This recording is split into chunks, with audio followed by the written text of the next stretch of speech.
Obtención de papel prensa. Delito de lesa humanidad. El dictamen de la Fiscalía de La Plata con respecto a la obtención de papel prensa en la época de la dictadura por parte de Clarín, La Nación y La Razón fue contundente. La Fiscalía de la Ciudad de La Plata calificó como crímenes de lesa humanidad los hechos que rodearon la transferencia de papel prensa entre los años 1976 y 1977. Repasemos un poco la terrible historia que marcó la connivencia de los principales diarios de nuestro país con la dictadura. En septiembre de 1978, Bartolomé Luis Mitre, hijo de La Nación, y Ernestina Herrera de Noble, inauguraban junto al represor Jorge Rafael Videla la empresa Papel Prensa. El presidente de la Nación, junto a autoridades de la empresa, procede a cortar la cinta con los colores nacionales. De esta manera, queda aquí inaugurada la planta de papel prensa. Hay que estar del lado de la verdad. Nosotros no estamos defendiendo a Clarín, estamos del lado de la verdad. No hubo delito de lesa humanidad, no hubo presión de las empresas. Esta es la verdad. Nosotros fuimos, los padres de mi marido y su hermano, a un lugar del diario La Nación, que era un lugar muy amplio. Se me acercó un señor que se presentó, que era el señor Bañeto, y me dijo que tenía que firmar o íbamos a perder la vida mi hija y yo. No hubo presión de las empresas, esta es la verdad. Lidia Papaleo es formalmente secuestrada por la dictadura en marzo del 77. Suele decir la historia oficial que cuentan los diarios dueños de la empresa, que ellos no tuvieron absolutamente nada que ver con el secuestro de Lidia Papaleo. La pregunta entonces que uno se hace es, ¿por qué ella fue tan presionada para vender? ¿Por qué no pudo ponerle el valor que ella consideraba que esa empresa tenía? La vendió, según dicen especialistas, al 1% de lo que la empresa en realidad valía. Durante todos estos 34 años, a mucha gente, yo siempre le dije, cuando hablan de mi marido me preguntan, siempre le dije que el costo de su vida fue papel prensa. Yo fui a una entrevista donde, sí me acuerdo claramente, era en el diario La Nación, un lugar muy grande físicamente, una sala muy grande, donde yo quedé a un costado, mis suegros quedaron en otro costado y mi cuñado en otro. Y con la única persona que yo hablé en ese momento fue con el señor de Clarín, a quien me dijo que debía firmar para que no corriera peligro mi vida y la de mi hija. Yo lo único, como ya lo he escrito, que recuerdo para siempre, ¿no?, es la mirada de este hombre. Está mal que diga para siempre, porque creo que cuando esto se termine, esta va a ser una de las liberaciones también, ¿no?, que va a desaparecer la mirada de Bañeto. Yo supe perfectamente que este hombre no tenía la menor duda en lo que decía, no tenía la menor piedad. Era un hombre absolutamente decidido y claro en lo que me estaba exigiendo, no pidiendo. Es la historia del gobierno. Ellos han construido. Sí. Después han construido un relato. Han construido un relato. Bueno, se dieron cuenta que había que inventar un relato. Okay.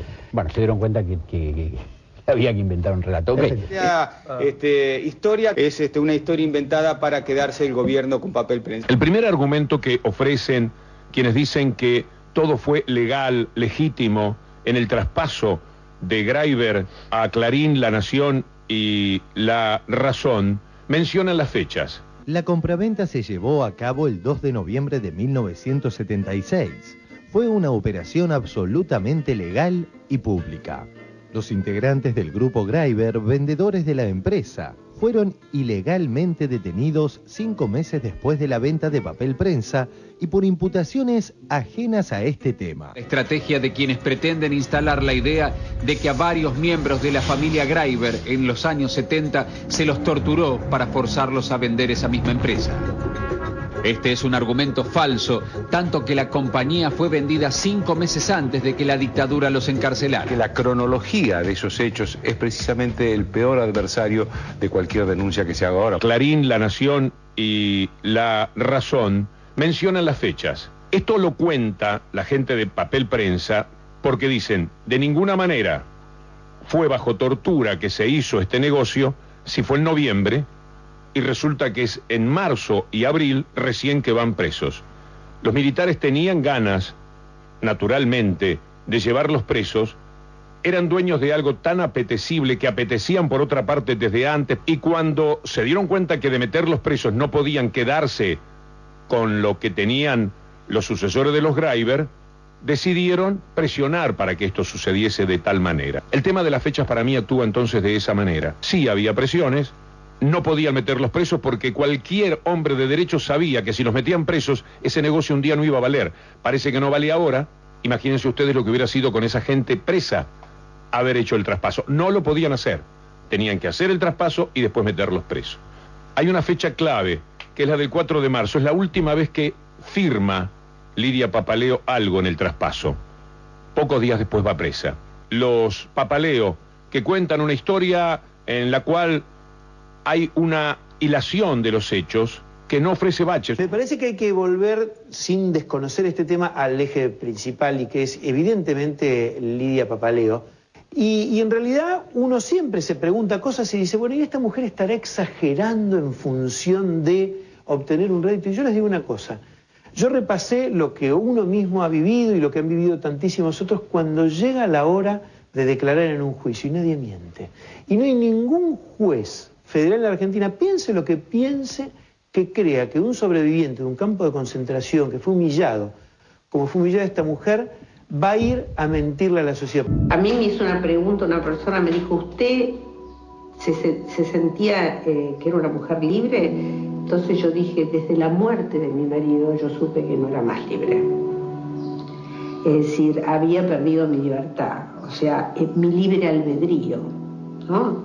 En ese sentido, en el que yo ya no tenía más posibilidad de elegir para dónde iba, era para dónde me empujaban. Lo peor que creo yo que te puede pasar es vivir en el miedo.